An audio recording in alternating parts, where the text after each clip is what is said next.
everyone. So just to explain what's going to happen, we're not going to be able to take any questions. I'm sure you've heard this in the other panels. I have opened my DMs for the first time. If you want to send me questions on Twitter, please do so. Thank you. Please do so towards the end of the session. Anything else? And just let me know when I can start. I'm not allowed to start now.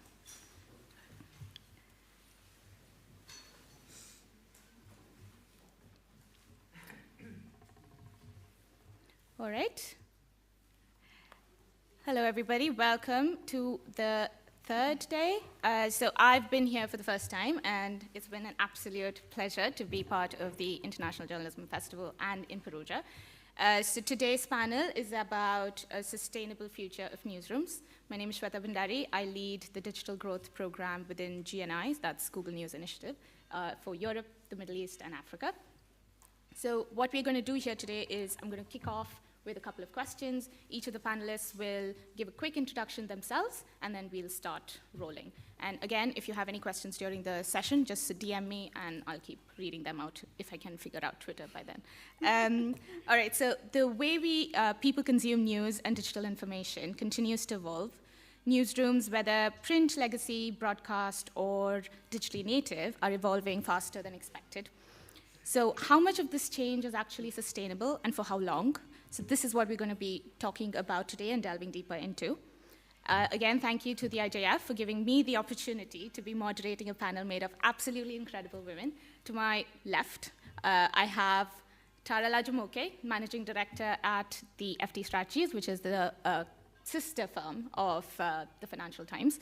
Got Lisa McLeod, who is the former Managing Editor of the Financial Times and currently the Principal Publishing Lead of FT Strategies. And we've got Alexandra Borchardt, who's a journalist, author, and also one of our coaches at the One Ifra Table Stakes Europe program. So together, we will be dissecting the challenges newsrooms face today, the skills they need to foster them, and to remain a viable contender in this particular space. So delving straight in, what is, according to you, and anybody can take it, and maybe we start with Tara, what do you think, according to you, are the most important factors, in your view, that make a news organization sustainable and almost like future-proof it? Yeah. I don't know if I have to have this pointing.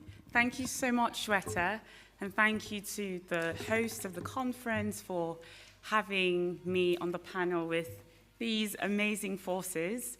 And also thank you to all of you for taking time out of your schedules to listen to us and hopefully share with us as well. I lead a consultancy which helps media publishers to build sustainable organizations.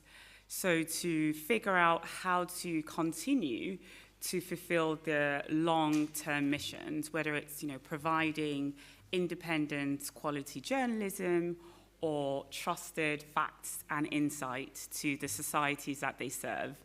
So when I was reflecting on why I was so excited to be asked on this panel, I think for me, two things. One was the business dimension, which is this clearly speaks to the work that we've been doing with, to date, over 200 organizations, everyone from local news publishers to digital natives to international media institutions like the FT. But also, for me, it's quite personal as well. I sit on the board of the Bureau of Investigative Journalism, which is a fantastic non-for-profit organization that holds power to account. So the team of fantastic investigative journalists literally risks their livelihoods and lives to provide everyone with trusted insights and to help people understand how to hold power to account as well. I was born in northern Nigeria, and some of you might know in that part of the world, journalism is under attack. And there are, again, many journalists who are literally facing life or death decisions every day to try and provide us in diaspora and around the world with insightful journalistic content. So personal as well as professional. Do you want me to answer the question now or move on to, okay, sure.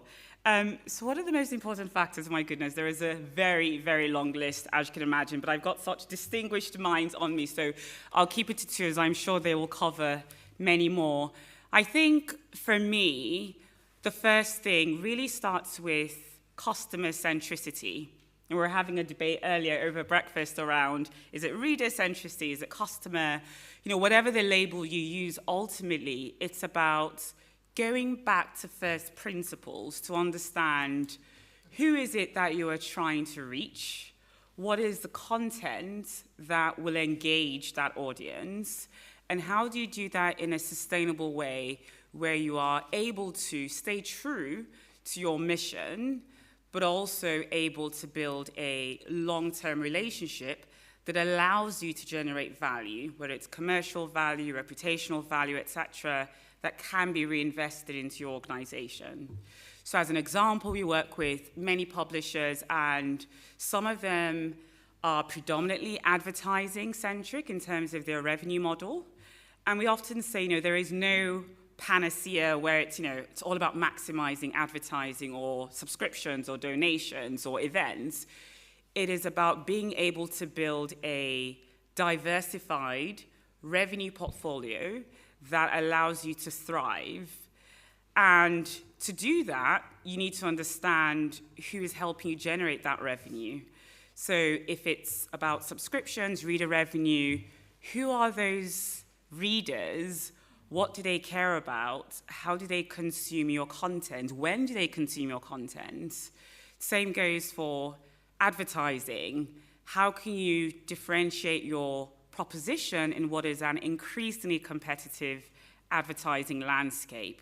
At the FT, for example, we realized that we couldn't win on the volume dimension. So we decided to invest in building a distinctive value-based advertising proposition where we say, we may not be able to reach the billions of users, but what we can do is through investing heavily in first-party data to help you zoom into the precise segments that you are looking to reach, if you are whomever the advertising company is. So to do that, we have thought a lot about, okay, what do they care about? They care about reaching certain demographics, lifestyles, etc. So shaping our platform and content in a way that allows us to fulfill that customer need distinctively is a key focus. So all about the customer, all about building that multifaceted perspective and ensuring that everything, your entire model for what you offer, how you price, etc., underpins that. So I'll stop there because I think I've been talking for far too long and move over to Lisa. Hi, everybody. Very nice to see so many of you here. I hope you can hear me properly. So I'm Lisa McLeod. I work with Tara at FT Strategies, and I'm a publishing lead there. So it is my second tour through the Financial Times, which I'm delighted about. The first one was 12 years, doing many various roles, including commissioning editor, I was assistant editor, I was managing editor at the FT, and it was very involved in a lot of the print to digital transformation programs. So I've had a frontline seat, I always say, at one of the biggest, I would say one of the most substantial print transformation, you okay? One of the most significant print to digital transformations in publishing. Saying that, I also have a lot of experience working in South Africa, and I've done, I've very recently, the last sort of 5 years or so, have been a lot more involved with Wayne Efra. I'm on the board of the World Association of News Publishers, and as a part of that, have worked quite a lot with Women in News. So some of my colleagues from Women in News are here too, with a much greater focus on developing nations, newsrooms in developing countries. So I'm going to keep on bringing the conversation back today to say, while we may be at the FT, a lot of us in certainly in the FT strategy space have a lot of experience in other markets in the world as well. So we do try and bring to our clients a very, very balanced view from that perspective. But also, just to remind everybody that a lot of the conversations that happen in spaces like this in a beautiful Northern European town, oh, there we go, that's me.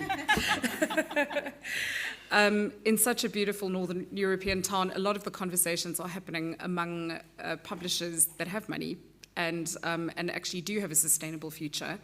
And we need to always be cognizant of the fact that there are large swathes of this globe that are under enormous pressure. And for many publishers all over the world, particularly in developing nations, COVID was the last gasp for many of them.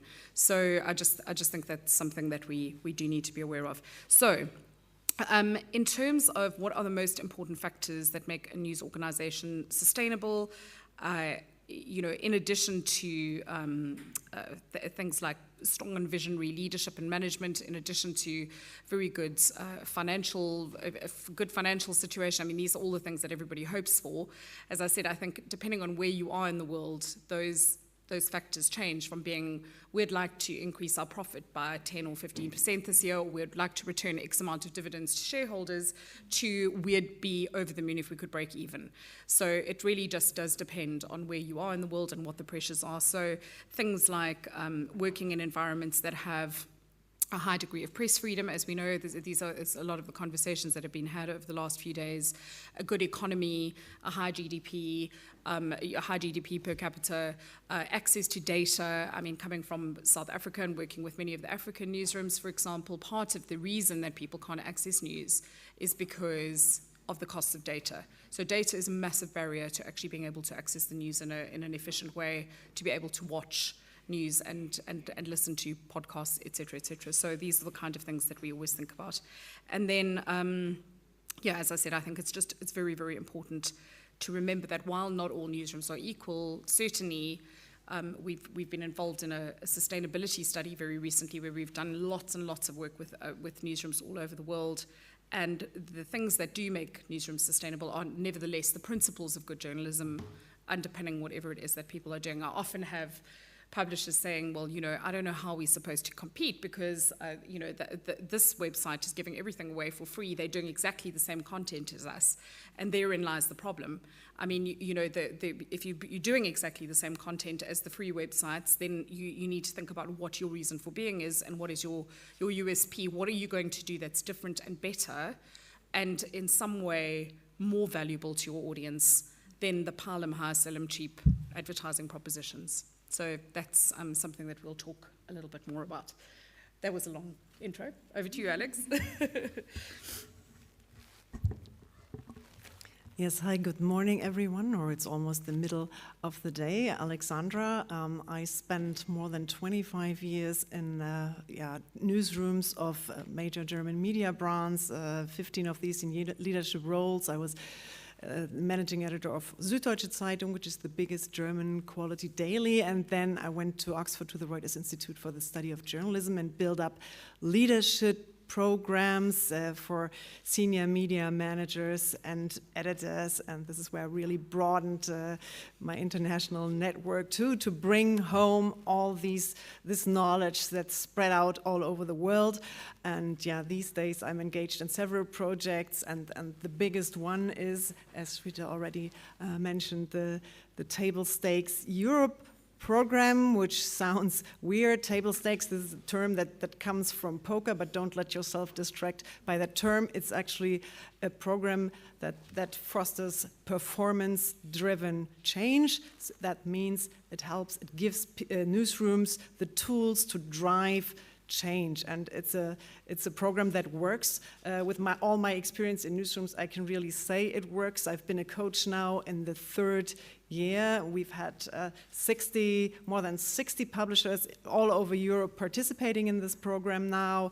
The program that was born in the US, and there more than 100 publishers participated, and I'm really always very happy to see the impact when we take the newsrooms through this 1-year cycle of the program, what they are able to do then. The core of this program really, as I said, is performance-driven change, and it is really helping newsrooms, give them the tools so that they can really walk on with that. And that means big newsrooms, but also many of them are really small newsrooms. And this was really what Lisa just said. It's so important. We talk way too much about, what the New York Times does, what the Washington Post does, and Lisa mentioned we need to broaden this and take this all over the globe. Well, we also need to take this, from big to very small. So we have newsrooms participating that are just 25 people. We have newsrooms participating with a few hundred people in the newsroom,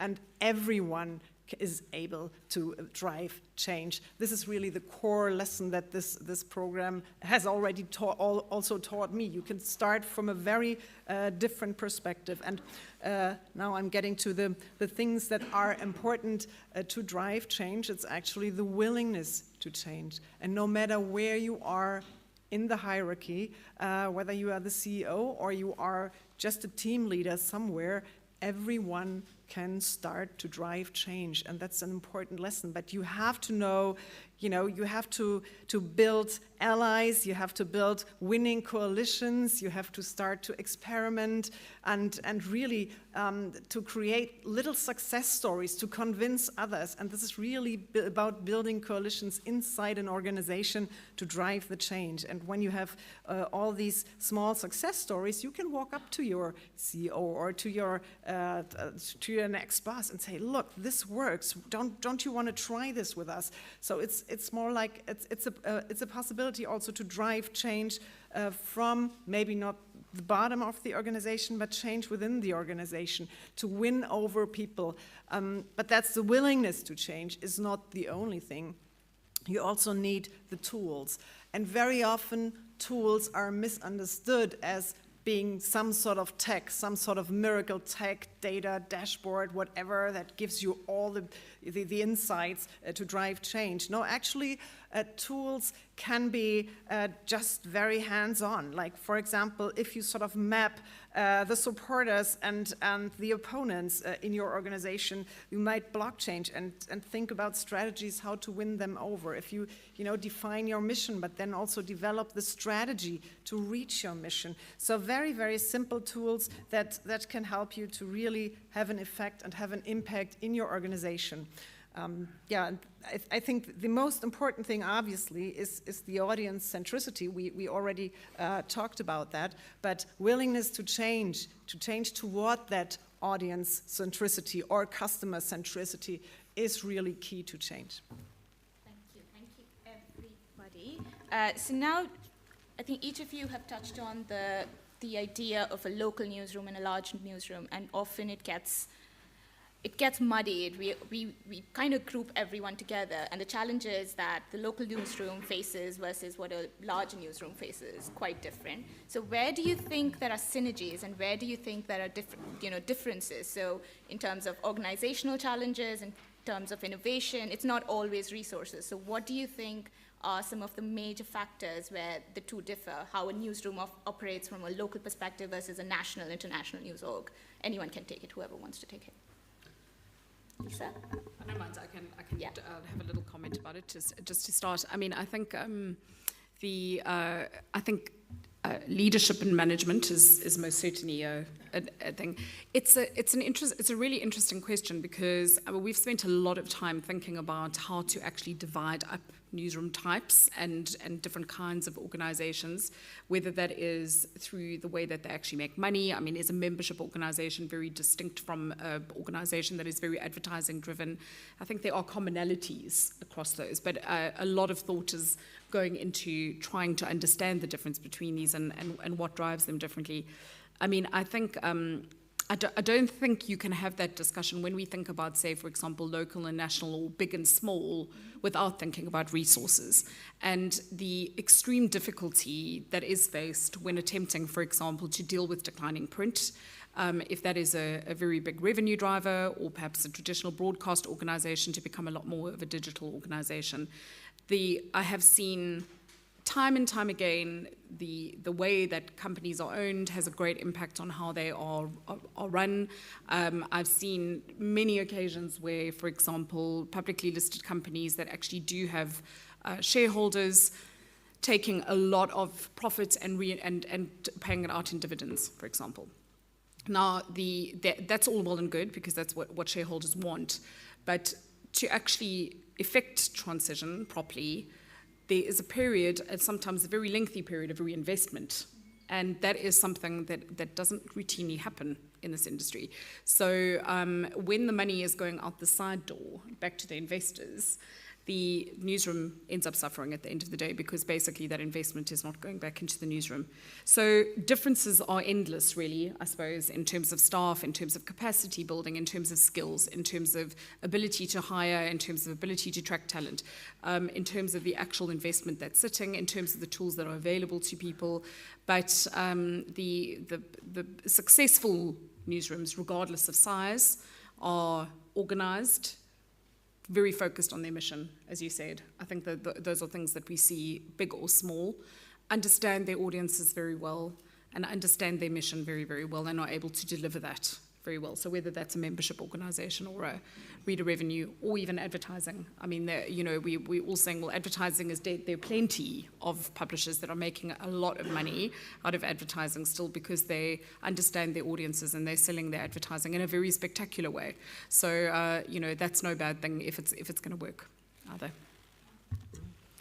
Yeah, Lisa mentioned a very important point where definitely larger newsrooms are at advantage, and that is attracting great talent, bright minds, and we really can see a talent crisis all over the industry right now. And obviously you need the right people, and not only that, bright minds, but you also need a diversity of people from diverse backgrounds to really contribute. This all said, I've seen small newsrooms being very successful because they are just more agile, they are faster, they are more driven because also they have a lot more pressure very often, whereas, I used to work in major media brands, there's a certain sense of self-satisfiedness around key players who feel like, we'll be the winners anyway, whereas with smaller newsrooms, they feel, if we don't change now, our very existence is threatened. So let's try this, let's try that. And I've seen so much innovation in small newsrooms because also there's a much higher degree of humility about, we really need to understand our audience's needs, whereas in larger newsrooms, it's much more like, we are used to our audiences coming to us, not us going to them. So really there's a lot said about small newsrooms. Obviously, it's not all bright and shiny because reluctance to change is anywhere. There's always a certain percentage of people who love change. Then there's, the majority of people feel like, I might want to change if, it makes sense to me, if it's explained to me, and if it's actually, I see it work. And then there's a small percentage of people who are really adamant against change, maybe because of certain personal experiences, whatever, or maybe they've seen like millions of change processes already. So the key is really to win over that broad percentage in the middle who are maybe undecided with a clear message, with clear performance indicators, and with success stories. And you can do that in any newsroom. You don't need huge tools and resources. You just need a lot of willingness to change and to set your mind to it and understand your audiences. Thank you. I'd add one more thing, which is around the ability to collaborate. And actually, I think that that's something that smaller newsrooms have an advantage on.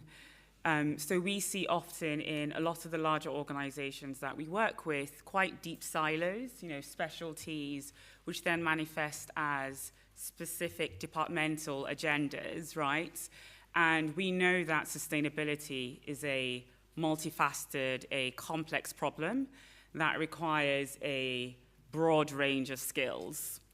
So your ability to come together, despite your specialisms or departments, to actually focus on solving this complex problem is critical. And we try and work, for example, the work that we do with GNI, Cinema to Table Stakes, working with publishers to help them build sustainable business models, whether it's Subscriptions Lab, where we help them accelerate the growth of their subscribers, through to newer programs like Audience Diversity Academy, where we help them reach new groups of readers, whether it's younger readers, female readers, etc. A lot of the time we approach that program with a transformational, almost a bit of a change management lens. And one of the things that we have done quite successfully is this sense of a North Star goal, so making sure that everyone is focused on the same goal. Again, larger organizations far often have, departmental goals that sometimes conflict, right? But we've seen actually the smaller, for example, local players, there is clarity in that tight-knit community or team on what it is that they are focusing on, whether it's maximizing advertising revenue or optimizing for reader revenue, whatever that might be, and everyone working together regularly, collaborating with a set of varied skills. So, often you'll have the managing editors, also the digital editor or the chief revenue officer, right? So that ability to see things from a variety of lens, but also to deploy the skills and to work together in unison is incredibly powerful to achieving that. And large organizations can do that as well, despite some of those structural constraints. So one of the things that we say is, and the FT did this quite successfully, is having mission groups. So when we had our North Star goal of 1 million subscribers by 2019, we recognized that departments working in somewhat, isolated ways was a barrier to that. So we formed cross-functional teams. So we had people from the newsroom, people from commercial, from analytics, all working on a common problem, acquire or retain, and they had a specific set of outcomes, specific KPIs that they were measured against in terms of performance, etc. So there are ways to overcome some of those structural challenges, even as a larger organization, but ultimately it's about collaborating, working towards a single, clear mission.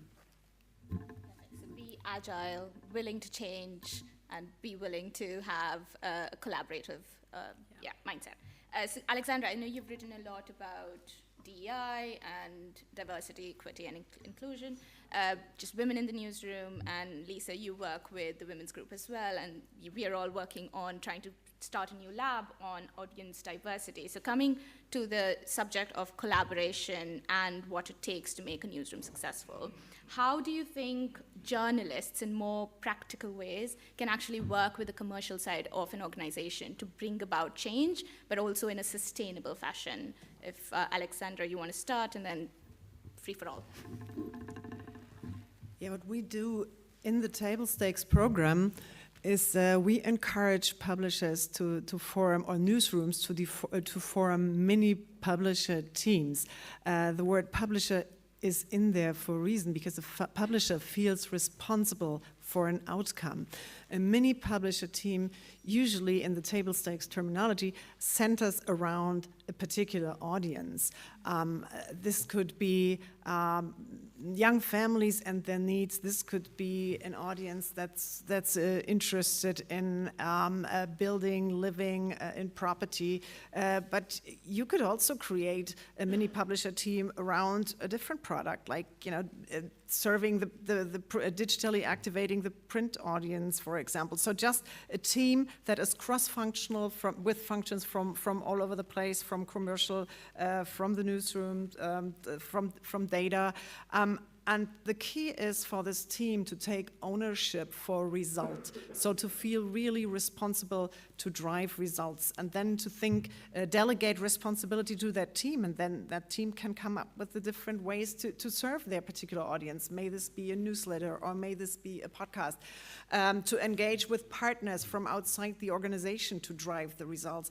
Because the experience is really that a small team, cross-functional team, takes ownership and responsibility for a result. It will be much faster compared to something that's mandated by some whatever desk leader or some people from the top of the organization. And then success can really be infectious. If one team has a success story, for example, we have lots of teams working on, or mini publisher teams, we see that in publishers working on, for example, foodies, the food audience. And if they really drive success, if they drive subscription results or memberships or whatever revenue can be generated, then another team might think, oh, let's try that, but let's try that for parents in school, parents with school children, or let's try that for young audiences, and these success stories can be sort of scaled. You can scale it across the organization easily if a team keeps track of what really made us successful and what actually didn't work, because that's another important aspect, learning from failure or learning from things you tried and that didn't work out the way you planned it, and then checking your assumptions and then saying, okay, let's transfer this knowledge to another audience and let's go for it. Yes, yeah. I think one of the key findings from the subscriptions lab, now known as Academy, I still need to get my head around the new label, is engagement is a critical driver for many of the outcomes that we value, whether that's bringing traffic back to your platform or it's converting from unknown to known users or subscribers or getting more donations. I think for a long time, we would measure the more sort of volume-oriented metrics, right? So page views, etc. But we really work with publishers on those programs to try and get them to think about more value-based metrics that give you a sense of how your audience is engaging with your content or product or service. So, for example, some of the publishers we've worked with, we look at refining how they assess content, and this is even in the newsroom as well, from looking at page views to looking at quality reads, so depth scroll of the article, time spent, and other ways of interacting, sharing, etc. And this is something that, in the newsroom as well, journalists can also encourage, everything from commenting with commenters on articles through to sharing on social media. But the idea is, how do you get more people, how do you reach more people, but then also how do you get them to continue to engage with your content and create this feedback loop that allows you to understand what people are consuming and why. And I think that's also a bit of a big cultural shift that, again, is predicated on this concept of really understanding who your audience is. And I remember a story, I was saying this to Dr. Lucy Kuhn over dinner last night, Casper de Bono, who set up the B2B business at the FT. He was so obsessed with drilling down the idea of who our audience is that he would literally print out photos of readers and he would go into the newsroom regularly and say, this is who is consuming your content. Her name is Shweta. This is how old she is, 18, obviously. This is what she does, and these are her habits and her life goals. And it's amazing how there is that big discrepancy between thinking about a particular persona as a content creator and actually being faced with the reality of who that person is. And of course, we need to be very careful of not suggesting that we interfere with the sort of, principle of independent journalism and staying true and, having that integrity. But I think having an appreciation for understanding who they are, why they're consuming, and engaging them to keep coming back for more is, I think, fundamental and a great opportunity for many newsrooms, regardless of size or maturity. Just one or two comments. Thank you, Tori. That was very, very well put. The thing I think that a lot of newsrooms haven't quite consolidated yet is how much more closely editorial actually needs to be aligned with the commercial aspects of the business. And I always say this, I know it's provocative, but I'm going to say it anyway.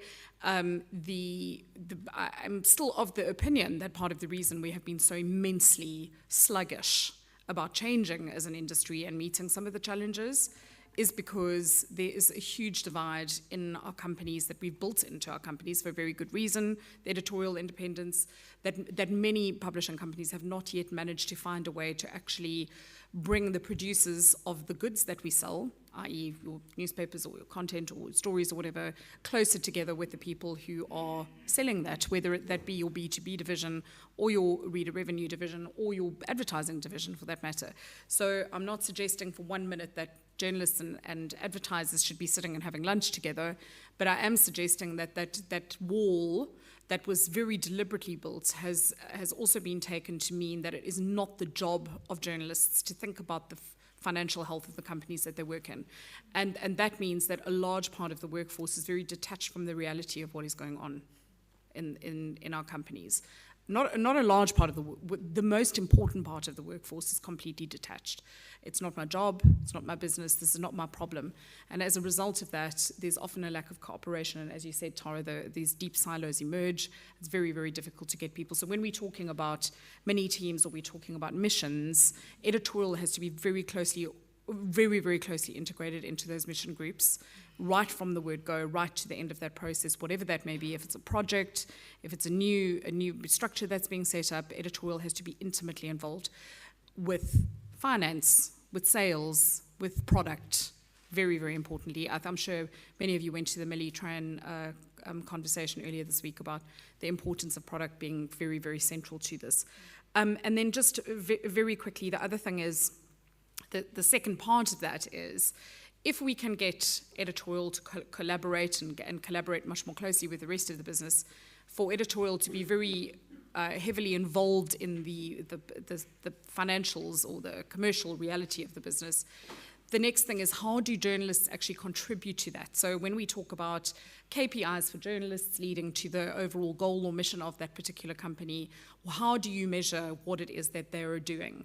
And I think this is where Tara made such a great point about value over volume.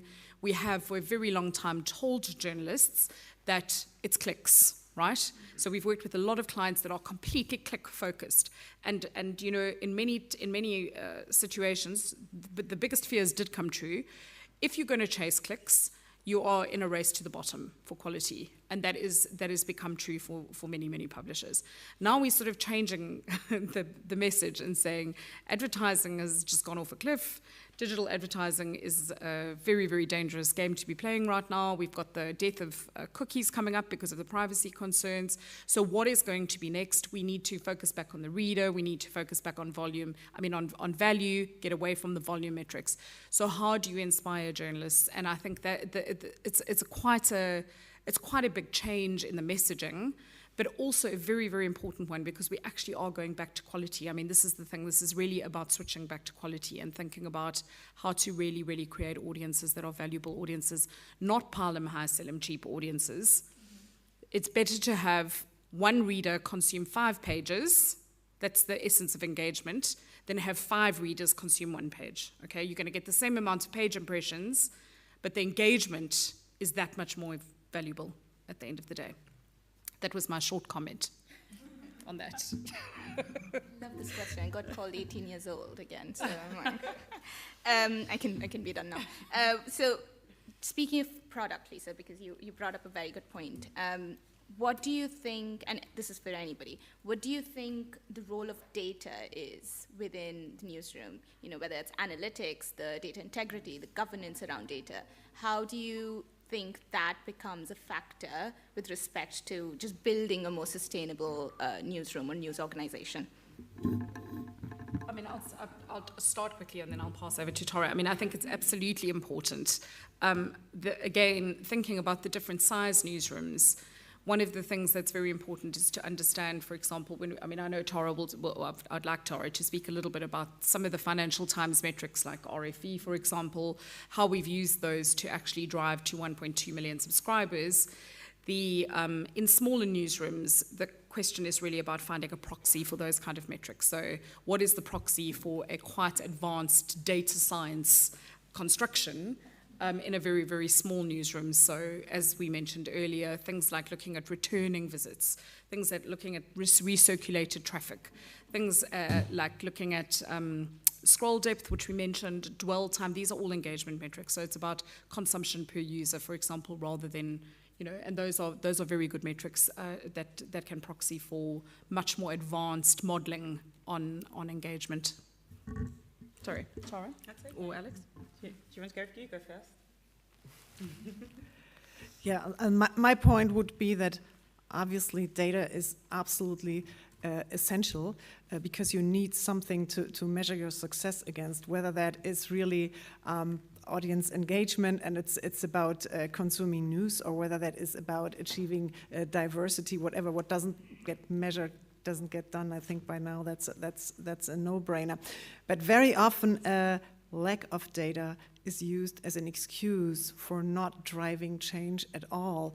And I would, particularly those of you who were from small newsrooms, I would really advise against waiting for the perfect data set before you start driving change, because actually observations can also be data, or if you study your audience's needs, you can interview people from your potential audience. And so there's much more to data than just the perfect data set that is really for a large newsroom. That's of course a luxury, and it's absolutely essential, but really don't wait for the perfect data set.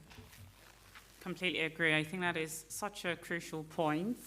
I think often we overestimate the level of sophistication that the data needs to have.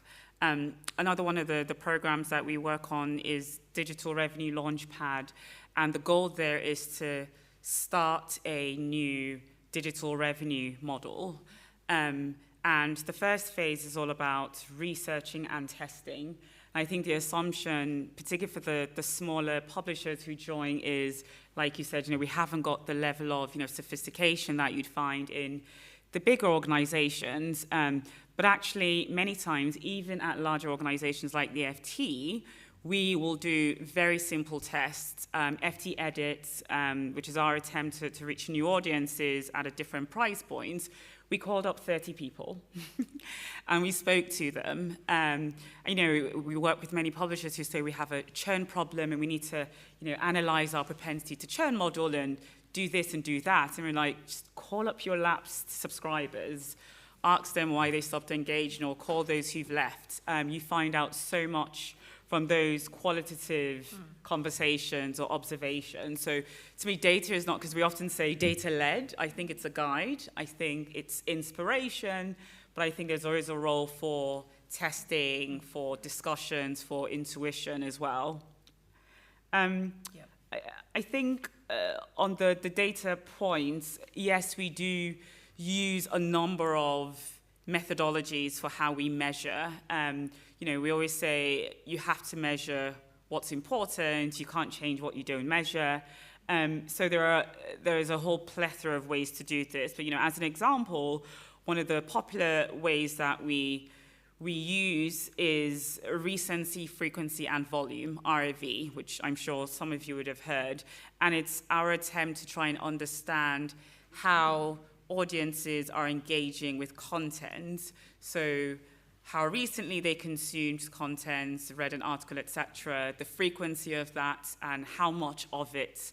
And each user is giving a score, and we actually have a particular score which signals to us as soon as a particular reader goes below that there is an increased probability of them churning. So that is, in a sense, a sort of catalyst for them thinking about, okay, what are some of the campaigns we can run to try and get them to consume? But ultimately, again, it goes back to the question of why.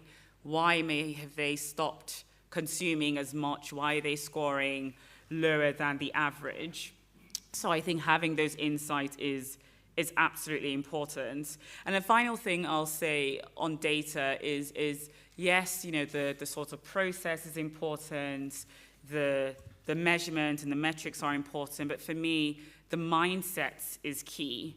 And I think having that appreciation for understanding what's happening with your audience, with your customers, and thinking about ways to respond to that, because data often tells us what the problem is, what the opportunity is, but your ability to be agile about thinking, okay, what does this mean, whether it's regarding to pricing or the content or the channels, is as important.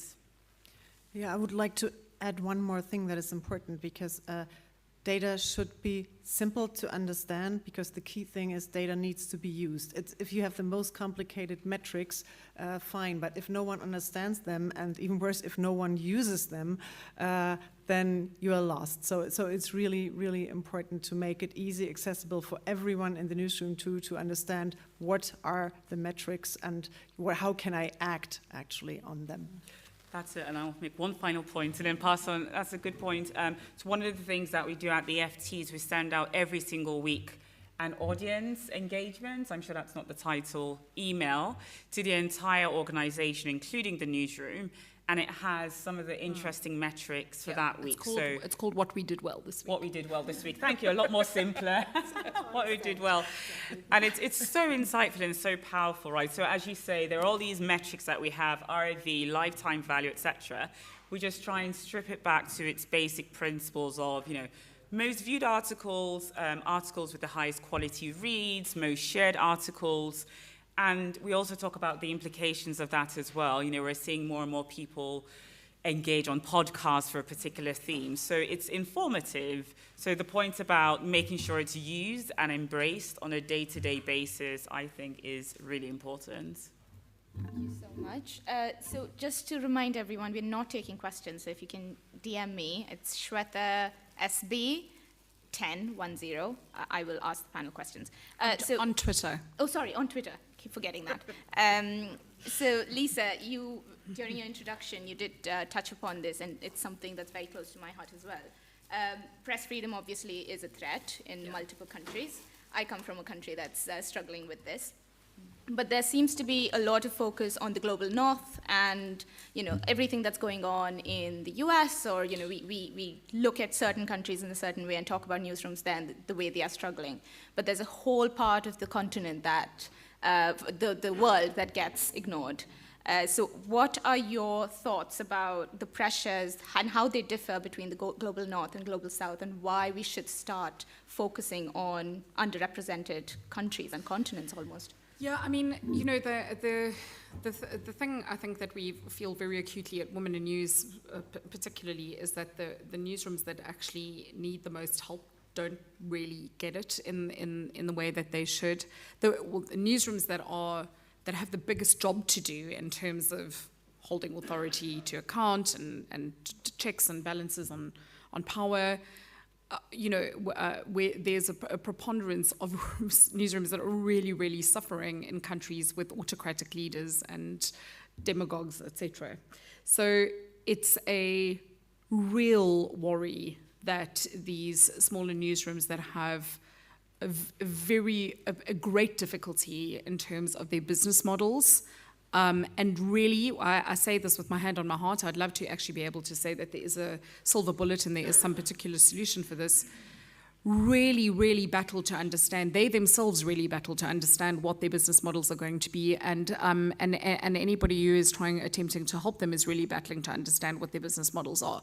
So let me put it to you this way. If you are running a print newspaper in an African country, in sort of Central Africa somewhere, you have just been through 2 years of COVID. There's a very, very good chance that the government of that country decided to close down the print press during that time. I mean, it's been a great opportunity for many governments to just shut the presses altogether. I certainly know in many of the countries I've worked with, the distribution of newspapers was considered to be a luxury item. So the distribution of luxury items was banned. Okay, not an essential service. Like newspapers weren't seen as an essential service. So many of those newspapers have lost their distribution channels altogether. Now, if the majority of your revenue is tied up in your print product and you can't distribute your print product, where do you go from there? A lot of them have attempted to then become accelerate, as they put it, their digital strategy, and what that looks like is PDFs, e-editions. Okay. Now, then advertisers say, well, we can't pay the same for the e-edition because the e-edition isn't going nearly as far and fast as the print papers were. Another pressure is that, in the global north, we have a very, very robust delivery service for newspapers, home subscriptions, very robust. I mean, I've worked with a newspaper in Austria last year that is 98% home delivery. The newspapers in the Nordics, brilliant postal systems, they get delivered by post, same-day delivery for post.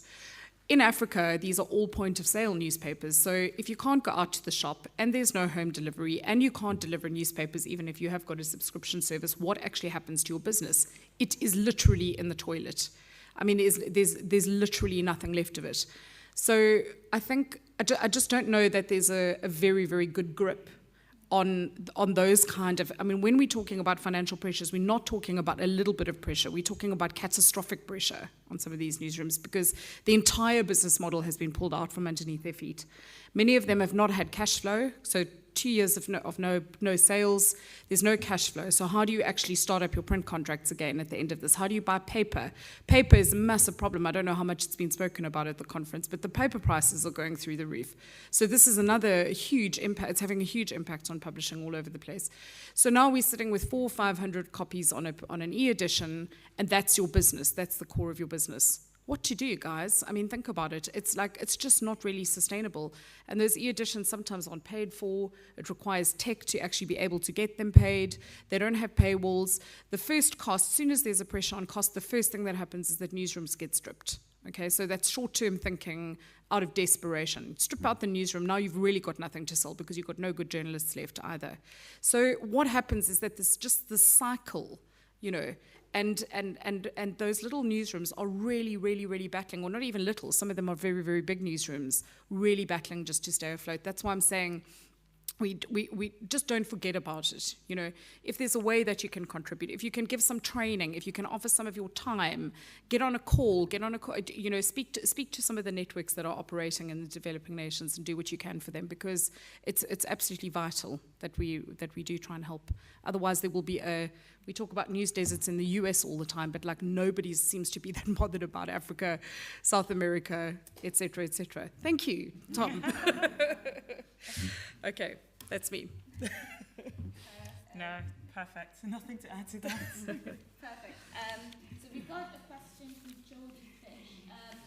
Do you have any advice for successful and rapidly growing small newsrooms in getting funding and coaching? What are some of the tools that exist? I mean, I can talk about the Google News initiatives. We've got a couple of programs. We've got programs for journalists, and we've got programs for the business side folks. So if you want journalism training, there's something called News Lab. Do look it up. I think Matt was a part of a bunch of panels here, but he's Matt Cook. Look him up on LinkedIn, on Twitter, and you can send him questions about this. He's probably going to kill me for saying his name out loud. So it's Matt Cook, News Lab. That's for journalism training. And if you want anything to do with the business side of things, and if you're EMEA-based, Europe, Middle East, or Africa-based, you can send me an email. It's Shweta Bhandary, and I will leave. You can actually just, somewhere, it's here. It's SHWETASB10, and we can go through all of the programs. So just to let you know, some of the programs that we're running is obviously with the World Association of News, WANEFRA on Table Stakes Europe, and we get about 24 publishers every year, and they go through a 9 to 12-month program with coaches from across Europe. And we talk about change management. We talk about different ways that newsrooms are evolving and what we need to do in terms of business models. And then we've got a bunch of programs with the Financial Times and FT Strategies that Tara and Lisa lead. And we've got everything from Data Lab, Data Insights Lab. We've got Digital Immersion, which is the basics. So if you're just getting started with your digital revenue, how do you start thinking about it? So you apply. And then we've got Subscriptions Academy that's starting in 2 weeks. That's an 8-month program, and you apply, and you get into the program, and you've got one-to-one consultation from the FT, and they help you figure out what your North Star should be. And then just keep a lookout on the GNI website, so Google News Initiative website, and there are all of these programs that are available. And 3 of those programs have now been, in fact, we've done 2 already in Sub-Saharan Africa, and a 3rd coming up now in May. And I'm hoping that Google's going to extend that to Central and East Africa later this year as well, aren't they? Yeah, I won't mention any other specific programs here, because also we are here to really push our programs a little bit that we believe in. But actually, there are plenty of opportunities, even small fellowship programs, whatever. So you just Google, because there are so many programs out there. There are many founders have understood that journalism needs support, and really there are programs. But not very often.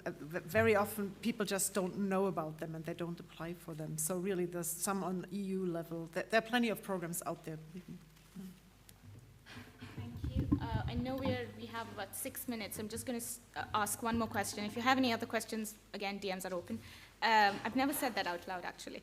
So what steps can be taken to help news users find pathways towards civility? I think we've had quite a few panel discussions about how tense the news environment can get because of everything that's happening outside and within the newsroom. So what do you think, Lisa? I think this is something that you work on quite closely as well. In terms of like, there's intolerance, there's the bit of civility. How do you actually think about this within the newsroom? Yeah, we were having a lot of discussions about comments. And the circle of life with comments and news publishers, because we've all gone through a phase of ditching comments altogether because of moderation, and now we're realizing that comments can actually be extremely valuable for a publisher. So when we're talking about engagement, I mean, a great way to get people to actually engage with your content is by having comments. A lot of publishers dangle comments as a perk. So if you register, for example, you can come and comment on our site, which I think is a very, very clever way of doing it, because it de-anonymizes your users to some degree. So when we're thinking about civility and the like, I think this is probably something that's been overlooked in terms of being quite a valuable tool for publishers, or not overlooked, shall I say. It's been discarded for many reasons. So, I think having some form of discourse on your platform, whether that is comments or very well controlled UCG section or something along those lines, I think we could actually there's something to be said for publishers actually owning that space as opposed to that happening on the social platforms. And I think this is a trend that we should be thinking about in the future, about how to bring that back. I've had some really, really interesting conversations this week about AI and neuro-linguistic programming and how to actually screen for incivility, using bots and AI and that type of thing. So maybe this is a space that we could be looking to in the future. Thanks, Lisa. I'm going to do one more because we've just got a question on hiring, and I know we were talking about that this morning. How important do you think hiring and your hiring practices itself is crucial to figuring out, what your long-term strategy is, what your North Star is, and things like that? It starts from the people. So how do you, if you want to take that, Tara? Sure. And I'm sure others will have comments as well. I think it's critical. I don't think it's the only answer. I think there is a tendency to think, right, we need to get a new set of skills and experiences, which might be right. Let's go out and find new people. I think there are options around, obviously, bringing new talent in, which is a nice way to perhaps, disrupt the status quo even, and inject a new perspective, particularly when actually they're from other industries outside of news. We found enormous success at the FT and with many of our clients, hiring certain skills from, streaming or even the arts. So don't constrain your pool of talent to just news. But also, you can retrain. You often have fantastic talent that already exists, and they may not necessarily have the right technical skills. So it's about trying to understand, okay, what is essential, what can be brought in versus trained, coached, etc., borrowed even, right? You can have secondments and other arrangements to try and infuse your existing talents. But it is critical, really, to being able to achieve many goals, whether it's innovation, whether it's diversity, whether it's data inspiration, etc., For example, we work with many organizations who are trying to attract a new sort of reader, and we often find that it starts with having those sorts of people in your organization, whether it's having more female readers, who are the people creating your content? Do you reflect that sort of diversity? And is that embedded in not only the types of content, but also how you position the content, the channels that you use, etc.? Yeah, hiring is definitely one thing, particularly when you hire for diversity that you don't have. You have no choice but to hire new people. But it's also about development, and that should be a focus, developing people, and not only developing young and promising people, but you can also develop very experienced people who are in their jobs. I just listened to a panel on age discrimination or ageism as the last taboo in the diversity debate yesterday.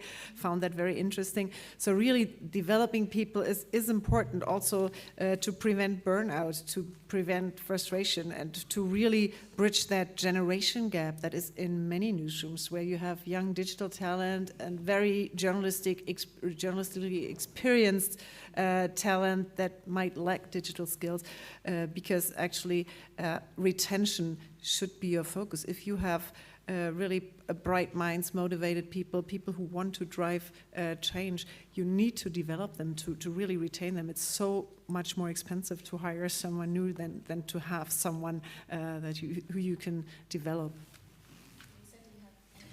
No, nothing for me. I just agree with all of that. Thank you very much. I think I've spoken enough. Thank you. Thank you. Thanks, guys. Thank you.